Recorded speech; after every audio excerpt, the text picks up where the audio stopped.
నా సంపదలో 70% సమాజానికే. ఏ బిడ్డ ఆకలితో నిద్రపోకూడదు, అందరికీ విద్య, మహిళలకు చేయూత. అలా అని చనిపోయిన నా కొడుక్కి మాటిచ్చా. వేదాంత చైర్మన్ అనిల్ అగర్వాల్. ప్రస్తుతం ఆయన నెట్వర్క్ వచ్చేసి 35,000 కోట్ల. అసలైన హీరో ఈయన కదా. అసలైన దేవుడు ఎవడు? ఈయన కదా. ఈయన 75% సమాజానికి ఖర్చు పెడుతుండే ఆయన కష్టపడ్డ దాంట్లో. ఒక్కొక్క నా కొడుకు 100 కోట్లు 1000 కోట్లు ఉన్నా కూడా పిల్లికి బిచ్చమేని బతుకులు ఒక్కొక్కని. నిజంగా అక్రమంగా ఒక్కొక్కడు 100 కోట్లు 1000 కోట్లు సంపాదించేళ్ళు, ఒక్కొక్కడు పిల్లికి కూడా బిచ్చమేయడు.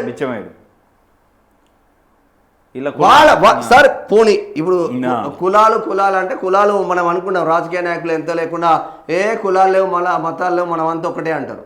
అలా కులంతోనే వాడికి సీట్ వస్తుంది, ఆ కులంతోనే వాడు గెలుస్తాడు. ఆ కులంపోనికి ఏమైనా చేస్తాడా అంటే వాడికి బిచ్చం కూడా వేయడాడు. ఇలా కొడుకు చనిపోయేటప్పుడు మాట ఇచ్చిండట, అందరికి విద్య, మహిళలకు చేయూత అందిస్తానని. గ్రేట్ నిజంగా గ్రేట్. ఒకసారి పెట్టు. ఇక మన దాంట్లో ఉన్నారు ప్రపంచంలోని కోటీశ్వర్లు.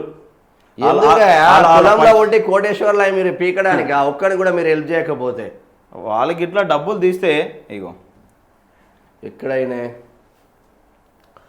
కొడుకు అకాల మరణంతో వేదాంత గ్రూప్ చైర్మన్ అనిల్ అగర్వాల్ సంచలన ప్రకటన చేశారు. తన ఏకైక వారసుడు అగ్నివేష్ 49 అమెరికాలో గుండెపోటుతో మరణించడంతో భావోద్వేగానికి లోనైన అనిల్ తన సంపదలో 75% సమాజానికి విరాళం ఇస్తామని ప్రకటించారు. అనిల్ అగర్వాల్ నికల సంపద $330 కోట్ల ఉండగా భారత కరెన్సీలో దాదాపు 35,000 కోట్లకు పైగే ఉంటుందని అంచనా. ఏ బిడ్డ ఆకలితో నిద్రపోకూడదు, విద్య అందకుండా ఉండకూడదు, ప్రతి మహిళ తన కాళ్ళ మీద తాను నిలబడాలనే లక్ష్యంతో తాము సంపాదించిన దానిలో 75% కంటే ఎక్కువ సమాజానికి తిరిగి ఇస్తాడని అగ్నిపై వాగ్దానం చేసినట్లు, అగ్ని అంటే వాళ్ళ కుమారుడు అనిల్ అగర్వాల్ చెప్పారు. ఇచ్చిన మాట ప్రకారం తన కొడుకు ఆ కళల వెలుగును ముందుకు తీసుకెళ్లడానికి ప్రయత్నిస్తామని అనిల్ తెలిపారు.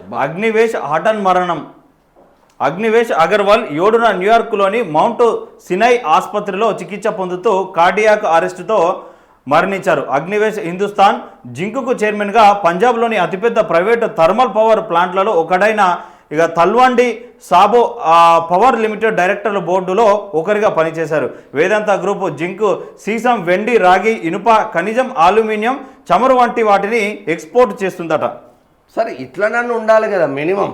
ఒక మనిషిని పుట్టిన తర్వాత నేను చాలా చెప్తున్నా. మనం అనుకుంటాం రెడ్డిలో అందరికి 100 కోట్లు 1000 కోట్లు ఉంటాడు, పేదరెడ్డికి వాడు రూపాయి ఇయ్యడు రా నాయన. ఇయ్యరు.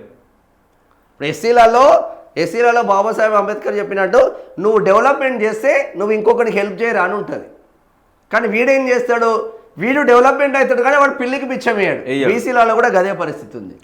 బీసీలలో ప్రతి కులంలో ఎదిగిన వాళ్ళు ఉన్నారు. యాదవ్లో కోట్లు సంపాదించిన వాళ్ళు ఉన్నారు, మున్నూరు కాపులో కోట్లు ఉన్నారు, గౌడ్స్లలో కోట్లు సంపాదించిన వాళ్ళు ఉన్నారు. మళ్ళీ ఆ బిడ్డలు ఎవడైనా ఎదుగుతే వాడు ఏమైనా రూపాయి ఇస్తాడా? ఎవడన్నా సరే మాలాంటి వాళ్ళకి ఇవ్వకున్నా పర్లేదు, అట్లీస్ట్ నిరుపేద బిడ్డలకు 20,000 లేక చదువులాగిపోయిన బిడ్డలు ఉన్నారు, 10,000 లేక ఆసుపత్రికి ఓనేళ్ళ బిడ్డలు ఉన్నారు, అనేక రకాలుగా ఆ బిడ్డలు ఉన్నారు. ఒక ₹1,00,000 పెడితే ఒక రేకుల షెడ్ అవుతుంది, ఆ పాక గుడిసెలలో పందుల కొట్టాలలో ఉంటున్న బిడ్డలు ఉన్నారు. అటువంటి బిడ్డలకైనా హెల్ప్ చేస్తారా అంటే అస్సలు చేయరు. ఈ స్వార్థంతో కూడుకున్న ప్రపంచంగా వెలిగిపోతూ ఉంది 2026 2025. ఈయన మంచి చేస్తాను ఉన్నాడు కానీ మరి రాజకీయ నాయకులు చేయనిస్తారా ఇంతకు? ఆయన సీఎం అవుతాడా పిఎం అవుతాడా అనుకుంటున్నా.